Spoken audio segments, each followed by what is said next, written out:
नमस्कार दोस्तों, हमारे YouTube चैनल फन स्टडी में आप सभी का स्वागत है। आज की वीडियोज में लेकर के आए हम क्लास 12 हिंदी साहित्य, जिसमें पहला लेसन पवनदूतिका हो चुका है। दूसरा लेसन हमें स्टार्ट करना है कैकेयी का अनुताप।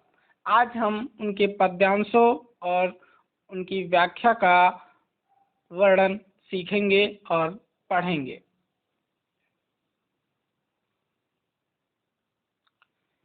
देखिएगा, कह रहा तदंतर बैठी सभा उटज के आगे, नीले बितान के तले दीप बहु जागे, टकटकी लगाए नयन सुरों के थे वे, परिणामोत्सुक उन भया तुरों के थे वे, उत्फुल्ल करौंदी कुंज वायु रह रहकर, करती थी सबको पुलक पूर्ण मह मह कर, वह चंद्रलोक था कहाँ चांदनी वैसी, प्रभु बोले गिरा गंभीर नीर निधि जैसी। तो यहाँ तक हम पहले व्याख्या जान लेते हैं। तदंतर मतलब होता है कि अचानक बैठी सभा उटज के आगे। उटज मतलब कुटिया समझ लो, मतलब कुटिया जो होती है उसके सामने एक सभा क्या होती है, लगी होती है। नीले बितान के तले दीप बहु जागे, और ऐसे लग रहा था नीले मतलब नीला, बितान मतलब होता है तंबू या टेंट जैसे हम लगाते ना, तो नीला बितान किसको बताया गया, आकाश। जैसे आकाश क्या है, समझ लो नीला बितान है पृथ्वी का, तो उसके तले दीप बहु जागे, मतलब जो सभाएं लगी हुई थी उसमें जो सबके दिख रहे थे शरीर, वो छोटे छोटे दीपक के समान लग रहे थे। टकटकी लगाए नयन सुरों के थे वे, और टकटकी मतलब एक टक देखते हुए कौन थे, नयन सुरों मतलब देवताओं के जो आँख थे वो टकटकी लगाए हुए उसको देख रहे थे। किसको, वो जो सभा बैठी हुई थी उटज के आगे या कुटिया के आगे, उसको टकटकी लगाए देख रहे थे। और परिणामों उत्सुक उन भयातुरों के थे वे, और भय से आतुर मतलब डरे हुए या डर से व्याकुल थे। कौन, सुर देवता लोग, कि कहीं राम कैकेयी के कहने पर वापस अयोध्या न लौट जाएं, और उसके परिणाम को लेकर के क्या थे, उत्सुक थे। और उत्फुल्ल करौंदी कुंज वायु रह रहकर, उत्फुल्ल मतलब बह रही थी, करौंदी कुंज मतलब बगीचे से, करौंदी नामक बगीचे से वायु रह रह करके बह रही थी, और करती थी सबको पुलक पूर्ण मह मह कर, और सभी वहाँ पर जो थे उनको क्या कर रही थी, पुलक मतलब पुलकित कर रही थी, पूर्ण मतलब संपूर्ण रूप से, मह मह कर मतलब सुगंधित करके।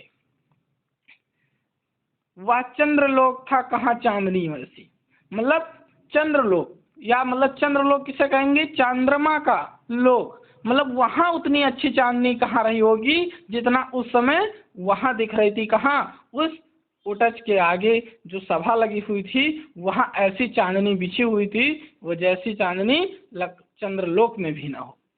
और प्रभु बोले गिरा गंभीर नीर निधि जैसी, और प्रभु कौन, श्री राम जब बोलने लगे तो ऐसे गंभीर होकर के बोले जैसे नीर निधि। नीर निधि मतलब, नीर मतलब जल, निधि मतलब भंडार, अर्थात समुद्र के समान शांत। समुद्र क्या होता है, शांत। तो उसमें क्या थे, जब प्रभु श्री राम बोलने लगे तो ऐसे लगा कि कोई समुद्र क्या हुआ हो, अपना समुद्र के समान वो गंभीर होकर के बोले। क्या बोले, हे भरत भद्र अब कहो अब चित अपना, सब सजग हो गए भंग हुआ ज्यों सपना, हे आर्य रहा क्या भरत अब अभिषित अब भी, मिल गया अकंटक राज्य उसे जब तब भी, पाया तुमने तरु तले अरण बसेरा, रह गया अभिषित शेष तदप क्या मेरा, तनु तड़प तड़प तप तात ने त्यागा, क्या रहा अभिषित और तथापि अभागा, हाँ इसी अयस के हेतु जनन था मेरा, निज जननी ही के हाथ हनन था मेरा। यहाँ तक समझेंगे। अब क्या है, अब पूछते कौन, राम जी, किससे, भरत। हे आर्य, आर्य मतलब भरत को कहते हैं, छोटे भाई को, कि हे यार, रहा क्या भरत अभिप्सित अब भी। अभिप्सित मतलब तुम्हारी कोई और अभिलाषा अब भी है। भरत से कौन कहते हैं? गंभीर होकर के प्रभु श्री राम कहते हैं कि हे आर्य भरत, अब तुम्हारी इच्छा और कुछ रह गई है? मिल गया अकंटक राज उसे जब तब भी, जब तुम्हें जब पूरा अकंठ राज मिल गया है, तब क्या कोई अभिप्सित को क्या इच्छा रह गई? पाया तुमने तर तले अरण बसेला बसेरा, मतलब भरत जी इसमें कहते हैं, क्या कहते हैं कि अब पूरा अकंटक राज मिल गया है, अब भी मुझे कोई हमारी इच्छा रही होगी। पाया तुमने तर तले अरण बसेरा, और तुमने पेड़ पौधों के नीचे जंगलों में तुम्हें बसेरा मिला हुआ है। रह गया अभिप्सित से सदाप क्या मेरा, और क्या अब भी कोई मेरी अभिप्सित मतलब इच्छाएं और रह गई हैं? तन तड़प तड़प तड़प तड़प तात तप तात ने त्यागा, मतलब तात मतलब पिता ने अपने शरीर को तड़प तड़प कर करके त्याग दिया। क्या रहा अभिप्सित और तथापि अभागा, क्या मैं अभागा व्यक्ति अब और कोई इच्छा लेकर के आऊंगा, या हमारे पास और कोई इच्छा बची होगी? हाँ इसी अयस के हेतु जन्म था मेरा। हाँ इसी अयस मतलब अपजस जिसे कहते हैं, मतलब मेरा जन्म इसी अपजस हेतु हुआ था। अपजस मिल गया मुझे कि भरत की वजह से राम को वनवास जाना पड़ा है। तो निज जननी ही के हाथ हनन था मेरा। निज मतलब स्वयं, स्वयं की माता के हाथों ही मेरा क्या होना था? हनन होना था मेरा, समझ लो अयस हमें प्राप्त होना था।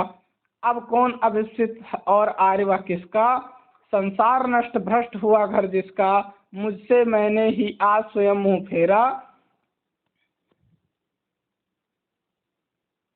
हे आर्य बता दो तो, हे आर्य बता दो तुम्ही अभिप्सित मेरा। प्रभु ने भाई को पकड़ हृदय पर खींचा, रोदन जल से सा विनोद फिर उन्हें सींचा। यहाँ तक जानेंगे, फिर इसका अर्थ जान लेते हैं। तो अब उनसे पूछते हैं कि संसार नष्ट हुआ, अब कौन अभिप्सित और आर्य वह किसका, मतलब अब आर्य हे भाई, अब कौन अभिप्सित हमारी अभिलाषा क्या हो सकती है? संसार नष्ट हुआ, भ्रष्ट हुआ घर जिसका, जिसका पूरा संसार नष्ट हो गया, जिसका पूरा घर तहस नहस हो गया। मुझसे मैंने ही आज स्वयं मुंह फेरा, और आज स्वयं मैं अपने खुद से मुंह फेर लिया हूँ। मुझे खुद अपना चेहरा या अपना शरीर अच्छा नहीं लगता, तो और मेरी क्या अभिष्ट इच्छा रही होगी? हे आर्य बता दो तुम ही अभिष्ट मेरा। हे प्रभु, हे भाई तुम ही अब बता दो कि हमारी इच्छा क्या बची है। प्रभु ने भाई को पकड़ हृदय पर खींचा, और प्रभु श्री राम अपने भरत भाई को पकड़ करके हृदय की ओर खींच लेते हैं और गले से लगा लेते हैं, और रोदन जल से सा विनोद उन्हें फिर सींचा, और रोते हुए जल से विनोद मतलब खुशी के साथ उन्हें अपने सीने से लगा कर करके और आंसुओं से उनको सींच देते हैं। तो आप लोगों ने इतना व्याख्या जाना, फिर अगली क्लास में हम पढ़ेंगे।